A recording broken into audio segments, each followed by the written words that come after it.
Silakan Pak Mulyadi. Terima kasih pimpinan. Bismillahirrahmanirrahim. Assalamualaikum warahmatullahi taala wabarakatuh.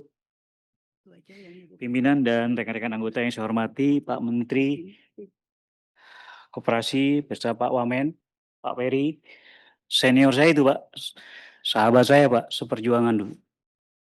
Pak Peri dan seluruh jajaran. Kesempatan yang sangat berharga mungkin dalam konteks pengawasan dan fungsi anggaran dalam hal ini barangkali saya perlu menyampaikan beberapa hal Pak. Pertama, sama ya, seiring dengan program kebanggaan Presiden kita, program Koperasi Merah Putih, ini eksekutornya Bapak nih. Ekspektasi besar Presiden di Bapak bolanya. Kami di parlemen mengawasi dan juga berharap bahwa ini bukan hanya sekedar program yang kemudian menjadi bom waktu misalnya, atau bahkan mempermalukan Presiden misalnya. Ya, kenapa? Karena ini adalah bagian bagaimana cara Presiden untuk meningkatkan kesejahteraan masyarakat dengan pola jemput bola perputaran ekonomi di desa-desa semakin besar. Perputaran uang di desa semakin besar. Bayangkan sekarang alokasi dana desa, ada program MBG yang masuk ke setiap pelosok desa, dan sekarang ada Koperasi Merah Putih yang di backup langsung dari pemerintah pusat. Maka harapan besar Presiden untuk meningkatkan kesejahteraan masyarakat dengan cara meningkatkan perputaran uang di setiap desa, maka bapak-bapak dan ibu yang bertugas di Kementerian Koperasi bertanggung jawab besar bagaimana eksekusi ini bisa sukses. Hal yang paling kami tekankan adalah terkait kompetensi dari para pelaku Koperasi Merah Putih itu, Pak. Jadi harus ada program yang selalu menekankan kepada upgrading kompetensi para pelaku di koperasi-koperasi tersebut, Pak. Dan saya berharap belanja digital Bapak ditingkatkan, Pak. 80.000 koperasi dengan konteks pola pengawasan berbasis digital, kami harap itu akan lebih transparan, profesional, akuntabilitasnya terjaga, dan Presiden nyaman, Pak, dengan pelaporan-pelaporan itu. Ini di dapil saya, kebetulan dapil saya dapil kediaman Presiden, Pak. Kabupaten Bogor, Pak. Izin, Pak. Ya Bapak sudah dengar lah, ya, di Hambalang. Tiba-tiba setelah dibuka kemudian tersendat-sendat, Pak. Nah, ini tamparan saya, Pak, gitu. Mohon izin, Pak Menteri, Pak Wamen dan seluruh jajaran, ini harus diatensi, Pak. Ini ada apa? Jangan sampai ini kegiatan hanya kegiatan seremonial retorika doang nih. Ya, sebagai bagian tugas pengawasan saya ikut deg-degan juga, Pak. Karena dapil Pak Presiden kesannya kita tidak memonitor, tapi kan dalam kapasitas kita hanya mengawasi, Pak Menteri. Ya, mohon itu menjadi atensi. Itu pesan moral saja, Pak Menteri, Pak Wamen dan seluruh jajaran. Mudah-mudahan sekali lagi Bapak adalah eksekutor terbaik terhadap janji dan program-program Presiden. Pimpinan, terima kasih. Wassalamualaikum warahmatullahi wabarakatuh. Terima kasih Pak Mulyadi. Silakan Pak Demar. Pak Demar mana? Oh. Baik, Pak Kawendra.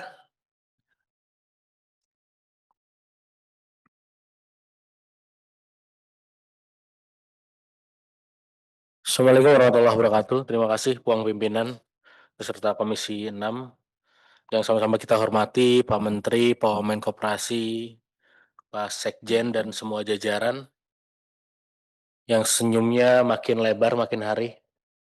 Apa karena jam istirahatnya makin banyak? Apa makin kurang? Apa angka yang dihitung makin banyak? Saya hanya beberapa poin yang ingin saya perdalam.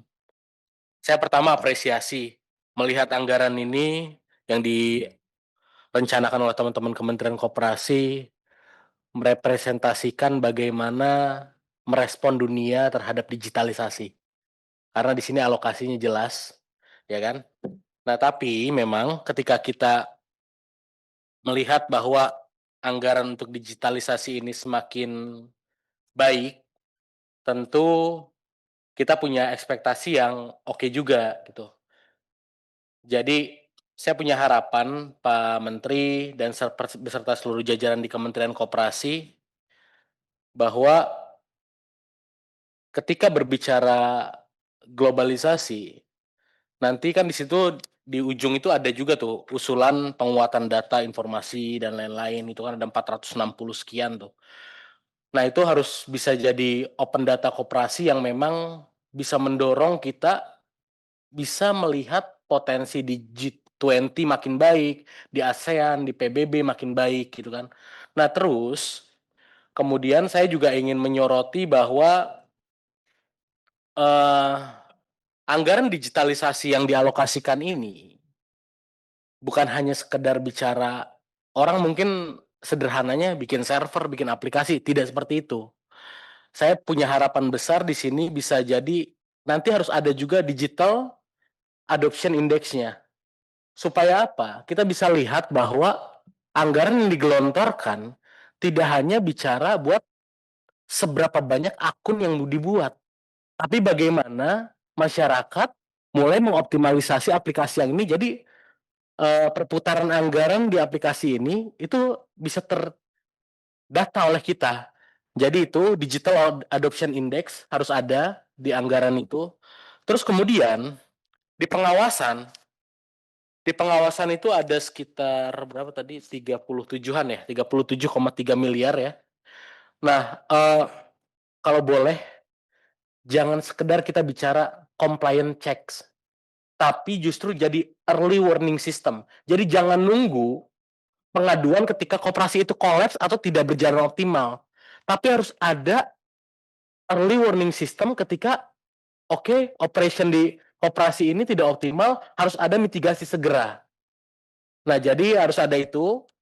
Terus kemudian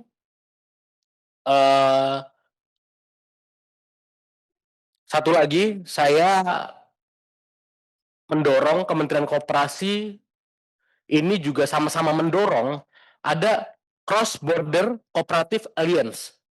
Untuk apa? Untuk membuka pasar ekspor produk koperasi. Jadi pertama saya apresiasi teman-teman Kementerian Koperasi yang sedang mendapat tugas berat dari Presiden, tapi ini tugas yang mulia luar biasa, karena selama ini belum ada Presiden yang sangat konsen terhadap koperasi. Dan dijemput oleh teman-teman koperasi, penugasannya langsung, Pak Wamen sebagai ketua Satgasnya, jadi harus performnya oke banget, karena rakyat akan melihat secara langsung keberpihakan Presiden melalui tereksekusinya secara baik program Kementerian Koperasi dan juga Koperasi Desa Merah Putih yang kita banggakan. Itu saja, saya optimis teman-teman bisa melakukan hal-hal yang terbaik buat bangsa ini.